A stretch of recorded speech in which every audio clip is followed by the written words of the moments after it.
तो नमस्कार साथियों, सबसे पहले आपको बिहार टॉप क्लास में स्वागत है और उम्मीद करते हैं आप लोग बहुत बढ़िया होंगे। और आज जो हम टॉपिक लेकर आए हैं ना, ये बायोलॉजी का है। बायोलॉजी में यहाँ से क्लास क्लास टेंथ में जो है ना, क्लास टेंथ में सवाल पूछे जाते हैं, समझ गए ना। यहाँ से क्लास टेंथ का जो सवाल है यहाँ से पूछे जाते हैं। यहाँ से आपको लगभग जो है ना 2 से 3 प्रश्न आते हैं। यहाँ से ये दोनों टॉपिक से आपको 2 से 3 प्रश्न आ सकते हैं। उम्मीद है ऐसा पूछा भी गया है ना। जो हमने जहाँ तक देखा है, बिहार बोर्ड का जो क्वेश्चन बैंक जो आता है हर एक साल जो है ना, हमने देखा है वहाँ से सवाल देखे हैं कि ये सब चीज़ें आता है। इसलिए हम सोचा कि चलो इस पर हम वीडियो बना देते हैं ताकि जो बच्चे पढ़ने वाले हैं उसको फायदा हो जाए, ठीक है ना। तो आइए सबसे पहले हम पढ़ते हैं। हम सबसे पढ़ते है ना, पहले पढ़ते हैं कि श्वसन अंग है ना, श्वसन अंग। तो श्वसन अंग यानी कि जीवों का श्वसन अंग क्या होता है। कि जैसे हम लोग श्वसन अंग हमारा क्या है, जैसे तो श्वसन मार्ग हमारा नाक होता है ना। इस श्वसन मार्ग यानी कि जो रास्ता होता है ये मार्ग है, लेकिन अंग क्या है जो हम लोग का अंदर है, यानी कि जो श्वास लेते हैं वो रहता कहाँ पर है, ठीक है ना। तो उस चीज की आज जानकारी लेंगे हम सबसे बढ़िया कि श्वसन अंग यानी कि जितने भी स्तनधारी जीव है। स्तनधारी का मतलब होता है, स्तनधारी का मतलब होता है कि जो दूध देने वाला जीव जो होता है ना, उसे हम क्या कहते हैं, स्तनधारी जीव कहते हैं। जो जीव स्तनधारी जीव जो है वो जितना भी है उसका सब अंग क्या है, फेफड़ा होता है। समझ गया ना, क्या होता है, फेफड़ा। जैसे हम लोग यानी कि मनुष्य भी जानवर भी दूध देती है ना। तो वहां पर भी क्या होता है ना कि उसका यानी कि जो श्वसन अंग क्या है, फेफड़ा है, ठीक है ना। क्या है, फेफड़ा है, ठीक है। उसके बाद दूसरा में आता है ना, कीट और मकोड़े यानी कि जो चींटी वगैरह होता है ना, उसका श्वसन अंग क्या होता है, कहा जाता है कि श्वास नली और या तो ट्रिकिया।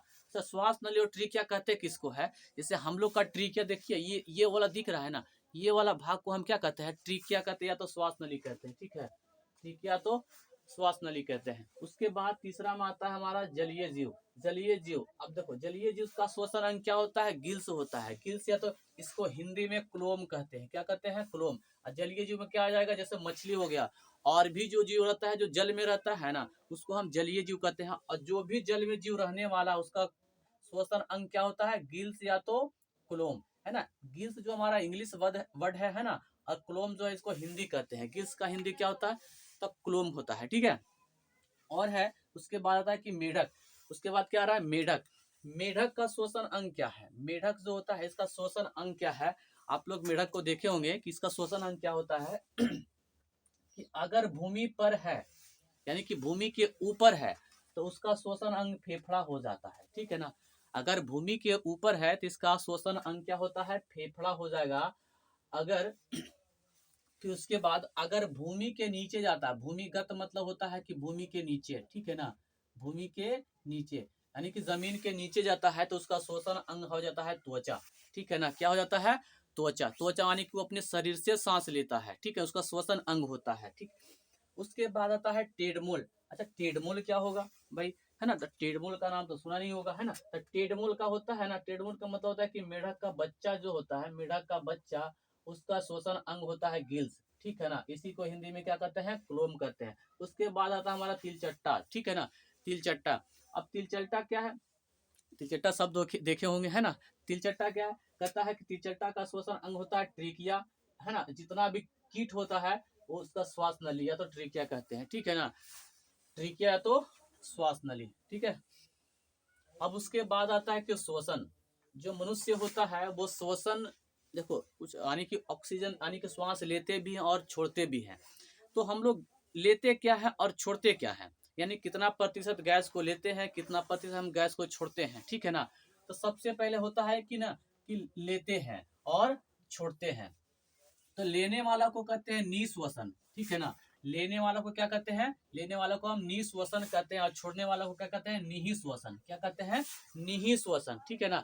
लेने वाला को कहते हैं निःश्वसन और है ना लेने वाला को कहते हैं निःश्वसन और छोड़ने वाला को कहते हैं निःश्वसन। ये विसर्ग बिंदु थोड़ा ह का उच्चारण होता है, ठीक है। क्या होता है, निःश्वसन, ठीक है। इसी को हम लेने वाला को हम उच्छ्वास कहते हैं, क्या कहते हैं, उच्छ्वास कहते हैं। और छोड़ने वाला को क्या कहते हैं, प्रश्वास कहते हैं, ठीक है ना। उच्छ्वास और प्रश्वास, लेना और छोड़ना कहता है स्वाच्छोश्वास कहलाता है। क्या कहलाता है? स्वाच्छो और, यानी कि लेना और छोड़ना दोनों का मतलब होता है श्वासोच्छ्वास, ठीक है ना। क्या कहलाता है? श्वासोच्छ्वास, ठीक है। अब देखिए हम लोग लेते क्या क्या है, नाइट्रोजन लेते हैं, नाइट्रोजन लेते हैं 78%, ठीक है ना।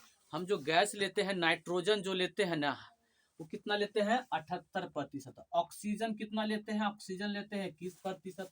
कार्बन डाइऑक्साइड कितना लेते हैं? 0.03% लेते हैं। कितना? 0.03%, ये हम लेते हैं, है ना, लेते हैं, ठीक है ना। इतना हम गैस को लेते हैं, एवरीडे लेते हैं, ठीक है ना। और छोड़ते कितना भाई, है ना।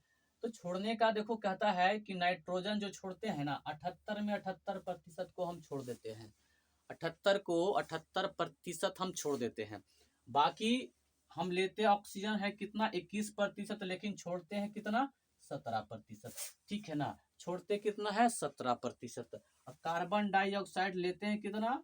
यानी कि 0.03%, लेकिन छोड़ते हैं कितना? 4%। ये था हमारा कुछ श्वास यानी कि श्वसन के बारे में, और ये था श्वसन अंग के बारे में, जो हमने सारे जीव का नाम लिख दिए हैं, उस पर हमने चर्चा कर दिए हैं। आगे बाकी इस पर श्वसन में था जितना हमने करवा दिया है, बाकी जो टॉपिक आगे होगा, है ना, उत्सर्जीय अंग के लेकर आ रहे हैं, ठीक है ना। उत्सर्जीय अंग में पढ़ा देंगे आपको, ठीक है। वहां से भी आपका सवाल बनता है एग्जाम में, तो बनेगा, ठीक है ना।